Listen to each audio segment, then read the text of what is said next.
Count Corlia. Taoiseach, the Oireachtas spent €808,000 on a printer that couldn't fit into the print room. It then spent €230,000 fixing that room so they can actually fix it in. And then it spent €12,000 storing the printer before they could actually get it into the print room. Your government spent €22 million on ventilators that never worked, and then 50 grand to actually store those ventilators. 100 electric buses were bought and never moved an inch for 18 months because someone forgot about the electric chargers. €300 million has been spent on Metro North and not a shovel has been put into the ground. Obviously, €2.5 billion has actually been spent on compensation on adverse incidents or mistakes that have happened in a health service over the last 10 years. And we've seen the cyber tax so far cost the state €100 million. We'll need to spend another €657 million on upgrades with regards to the security there. And remember, you were in the Department of the Taoiseach at the time. You spent €15 million on PR that particular year, when the National Cyber Security Centre got €5 million for its total budget. An incredible situation. So we've had the Children's Hospital, €2.5 billion. We've had 67 vacant OPW properties, 4,000 empty local authority homes, all in a national housing crisis, bike sheds, security huts, WRC walls, the Great Wall of Tara, €7 million in an Arts Council IT system that never materialised. And now we have the latest instalment of your government's waste, and that's the National Gallery has bought a scanner for €120,000. We were told that it was essential enough to buy, but not essential enough to actually switch on.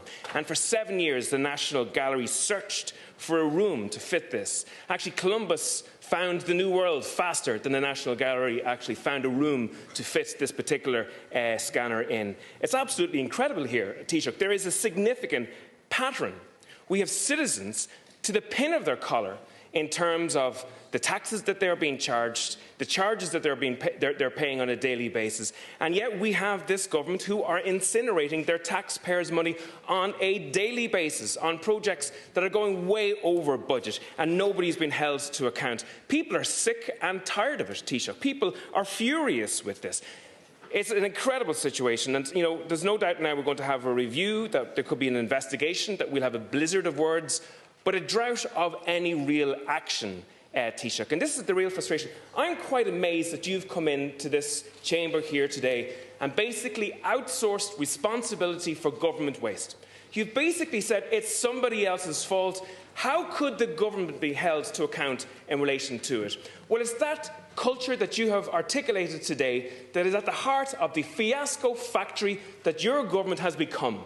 And my question to you is, how do you make it stop, Thank Taoiseach? you, Deputy. Thank you. Which has to be at the core of everything. Thank you, Taoiseach.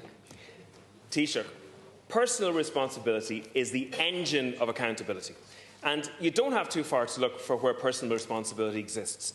In the private sector, in tens of thousands of businesses every day, people in their own work have to work to a certain standard. They have to make sure that they don't waste money, and they have to meet the objectives of their particular business. And if they don't, there's a cost. They could be moved sideways, it could be a reduction in their salary, or they could lose their job.